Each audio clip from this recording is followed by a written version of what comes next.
Hello. Um, so I've mentioned previously that I wanted to talk about my idea or an idea about um thinking about Jesus as an uncle, a cool uncle, and I think that's fun. But I think more so I want to spend time talking about ideas I had after that, that have to do with ours in Christ's lineage and the implications of those things. Um, and what I mean by that is in, let's say, in Christian Gnosticism, the context is that in very simple terms, I understand and acknowledge I'm really like cutting some corners here. I have a chart. In very simple terms, let's say that the monad birthed Sophia, Sophia like birthed Yaldabaoth, without important caveat or like important note. Sophia birthed Yaldabaoth without like a balancing force, such that this entity is purely of wisdom. Okay, sharing some stuff of the monad in it, so this lineage here. And then Yaldabaoth made material reality, that's where we are, and and then us, our material bodies within it. But because Yaldabaoth does not have the power to generate the stuff that our souls or spirits, they're different. I'm not really sure which is which. Um, he doesn't have the power to make that stuff. He has to take it from the monad and imbue our bodies with it, trapping them, confining them in a world in which they do not belong, a world that belongs to a false god, which is very painful and confusing and scary. We're not supposed to be here. But I'm a Yaldabaoth apologist, so I like looking at the sunset. I'm sure you do too. Um, but like there's a problem here now. When we think about Christ, right? We think of him as like very wise, but there's a disconnection here from Sophia in a way that doesn't exist for us. He's taken directly from the monad, directly. And I want to talk about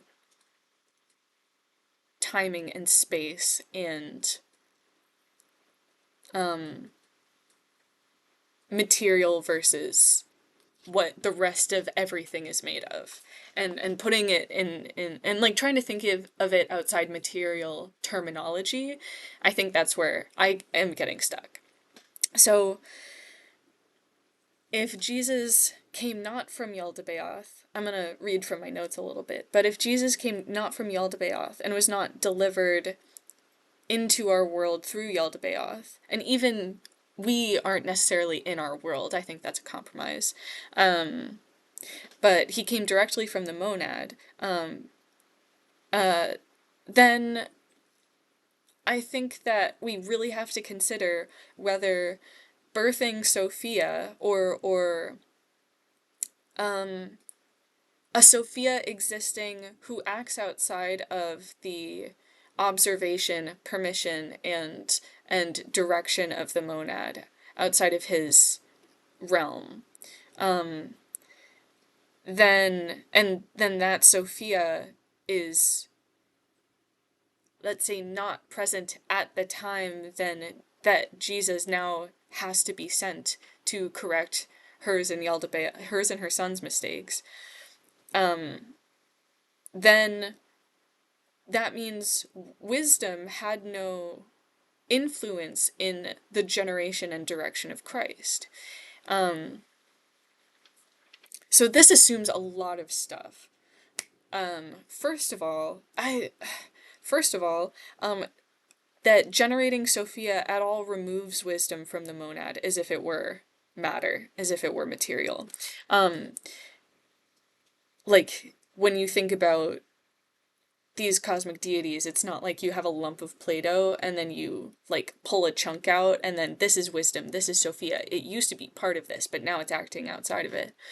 But I do think that presence and activity outside or even beside the monad, the one, the everything.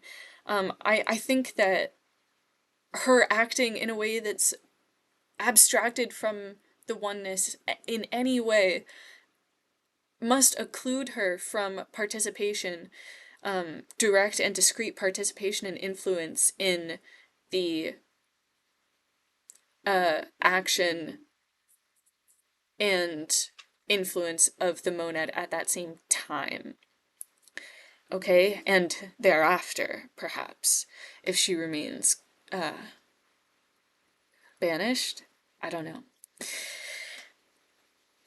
Okay, so, like, assuming that she is not, in a way, materially present and participating in Christ's design. Okay, number two, like, does that matter? Number two, that Christ was designed, and his, whether like by the monad acting as itself or by the monad generating a new discrete entity and sending it down directly, I don't know.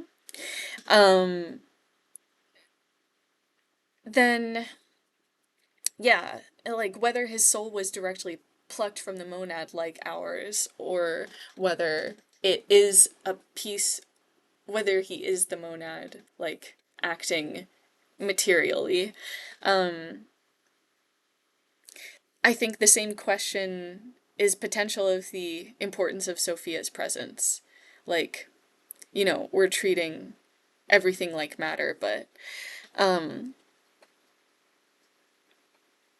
I think that it's important to consider whether basically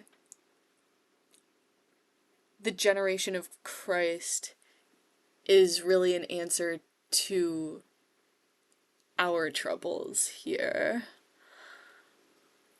I think that's pretty callow to assume that. Yeah.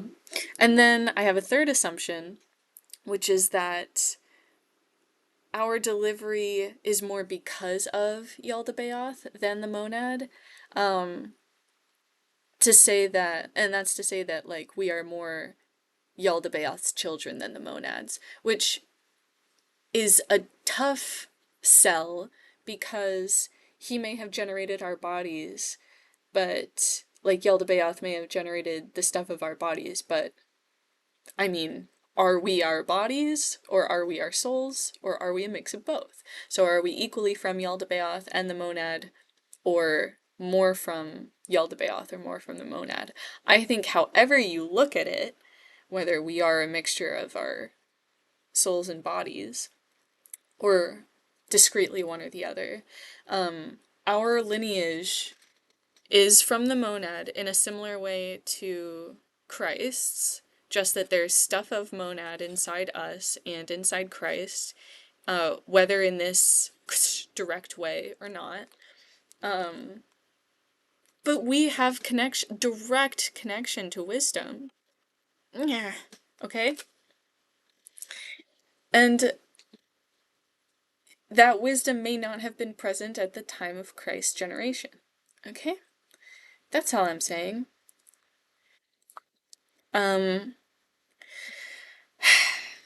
So Sophia is essentially the sister of Jesus rather than his ancestor. I don't think that necessarily means that he is disconnected or undescended from or unrelated to wisdom and knowledge, but that he's not disconnected from the source of wisdom. There's not a degree of separation for Christ and the source of wisdom as there is for us. This many layers of abstraction and disconnection, especially being trapped in material, obscures us from true gnosis, right? And knowledge. Then Christ is not flawed by disconnection from the source like we are, and he's not confused about where his true home is, because it's not veiled to him. Veiled, not failed. So, and we can, but we can see glimpses. We can see glimpses. We can understand the teachings of Christ because They are nostalgic to our inner selves. That knowledge is inside of us already. Um, and I think that's important. Let's think about what wisdom is. Wisdom is knowledge gained through experience. I don't think that it is necessary to believe that Christ has had any experience in the way that we think of it here. Like, we live in a completely different world in which you have to gain information by seeing and doing, and this unfamiliar place that we're in, this strange place, you have to learn about it through experience. Christ did not have that, and I don't think he needed to. He had everything he needed already to try to come and deliver us, or to try to come and teach us where we were, you know? So I don't think he needed to be wise. I'm just like, doesn't it make sense that he didn't need to be wise, you know? But I think it's important for us to be. And that's an important part of our path towards gnosis, which is gaining information about the world around us. Gaining information about this material, the more you know about something, what it is and what it is not, the more you can kind of understand what else there is. You see what I mean? The more information you gain about something, the more you refine your approximation of where you are. And I think that our wisdom is something that's just for us. And I do think that Sophia, this is like kind of a side note. We think of the monad perhaps as like almost like a god, almost like a all-powerful, all-knowing deity in the way that sort of like a Christian God is. I don't want it to be that way. I think that the monad is the source, but the emanation of wisdom is not the same thing. The emanation of wisdom can be held within the monad sometimes, but I think the child can exceed and surpass the father in any regard. So I think Sophia can hold all greatness of wisdom separate and precious from her creator, and then use that in perhaps a poorly thought out endeavor, a poorly thought out and unbalanced endeavor. But that's where we are. That's where we are. Yeah, I think that's pretty much all I wanted to say. Yeah, love you. Sex Week is opening for Mitski in New York City, I think in March. No one cool ever comes here. Oh yeah. Well, Islet. Islet the band, please play a show near me.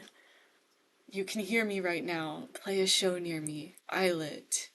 I have a Sex Week cassette, and it's really good. What else do I want to say? Oh!